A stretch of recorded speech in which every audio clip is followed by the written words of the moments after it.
They say when you keep on surrounding yourself with dirty people, there's a high probability that you're going to smell poop. And that has been evidently clear because during his Meet the People tour in Bomet County, the president, William Samoei Ruto, met a very, very, very hostile crowd. And here's the tape.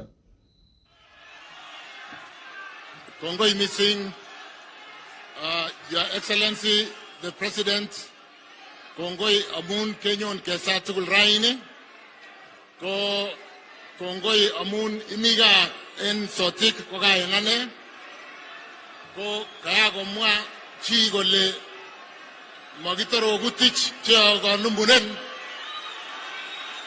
ko ngalegap sitimogi kaya amun ki ko negasinoton. Ko kimwai kongoi en message nebo kanisa, message nebo kalyet, ko kongoi en kalyet nekitingenge en sotik, kongoi missing.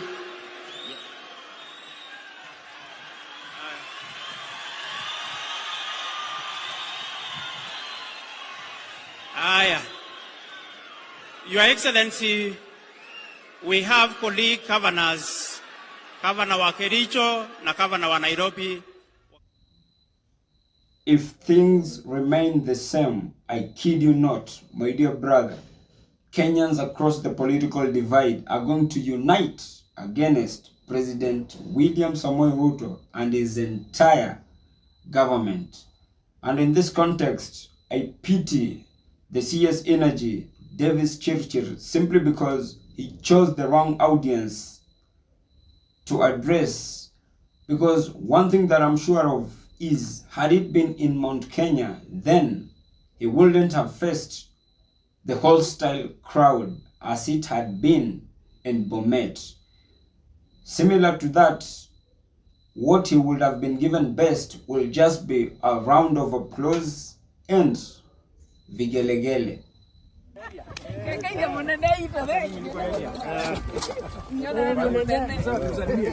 Hata mimi nimesema niwasalimie. Bali mungwana. Nang'ang'ana na kibarua. Hata mimi nang'ang'ana na kibarua. Tunataka kunywa maji hapa. Okay. Kabisa. Tutaongea. Tuna hiyo. Asante. Karibuni sana. And remember, such hostility are coming at a time when the political dynamics are currently changing. It is barely less than 24 hours when we saw Stephen Kalonzo Musyoka being the host to the former president Uhuru Muigai Kenyatta in Mwingi for a fundraiser.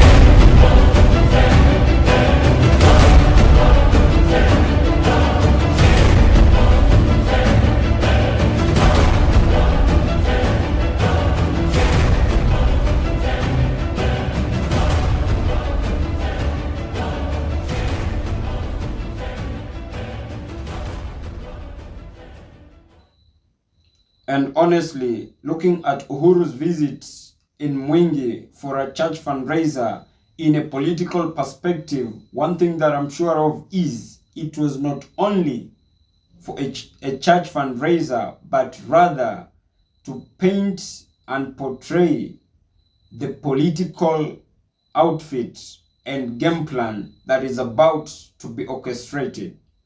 And essentially, we cannot all dispute the cognizant fact that despite the fact that many Azimio voters do believe that the former president Uhuru Muigai Kenyatta failed to deliver the presidency to the Right Honorable Raila Amolo Odinga up to the time of this broadcast, one thing I'm sure of is that the former president still remains to be more influential, up to date. And so in either way, we cannot underrate his visit to Kalonzo's backyard.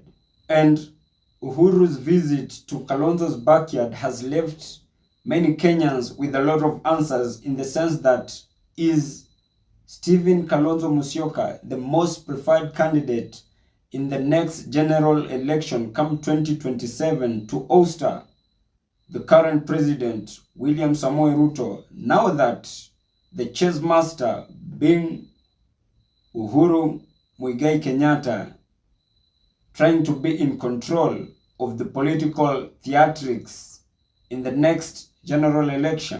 And if Kalonzo wants to be the president of this nation, then one thing I'm sure of is he should get serious, and as by 2027 he will be the most preferred candidate with the best shot, now that the Right Honorable Raila Amolo Odinga is aide, and if the former president Uhuru Muigai Kenyatta decides to support Kalonzo, then with Uhuru and Raila's support, President William Samoei Ruto may end up being a one-term president, just like what has just happened to the Liberian and Arsenal star George Weah, being a one-term president, and he decided to concede defeat.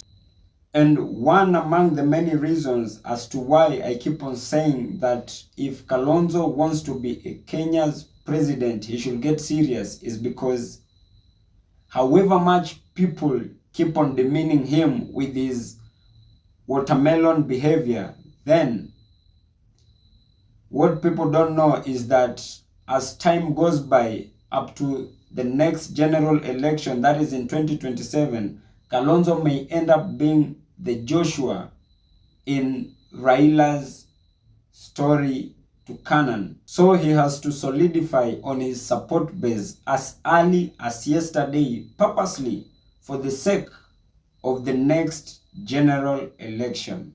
And one thing that I can say is that if you voted in President William Samoei Ruto thinking by any chance that you were punishing and sending the former president Uhuru Muigai Kenyatta to Ishaweri, then you could be today suffering. But in either way, that has just been my opinion. If you do have a contrary opinion to mine, kindly do feel free to drop them in the comment section, and I'll give them a right of reply. And as I come to the penultimate part of this video, in case if you're watching me for the very first time, kindly just consider hitting on the subscribe button. If you've been watching my videos and you have not subscribed, kindly do consider hitting on the subscribe button. And more so, if you're watching me from a different platform, either Telegram, TikTok, or Facebook, kindly just head on over to YouTube, search for Mohamed Sudi. I'll be the first right person to pop up. If matters socio-economic and political matters are your great areas of concern, kindly do consider hitting on the subscribe button, so that each and every time that I upload a new video, it will automatically reflect on your notification panel. And by so doing, you'll simply be supporting my content. Thank you, and may God bless you.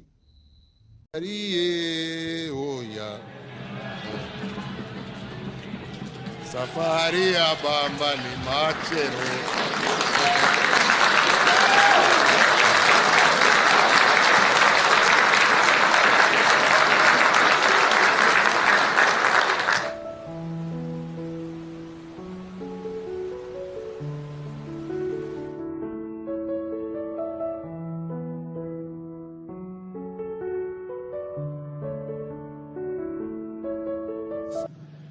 Jamani, nipatie maji bwana.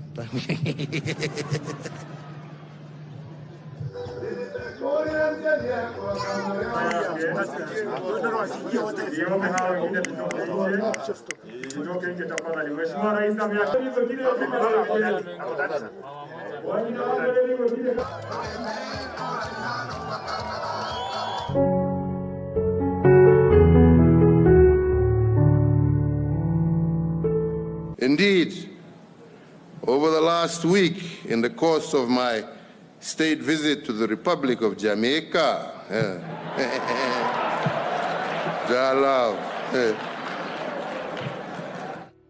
well, we're here, and it's finally happened. I've lost a very good friend. My one disappointment, I was supposed to have gone back to collect something that had been reserved for a special friend.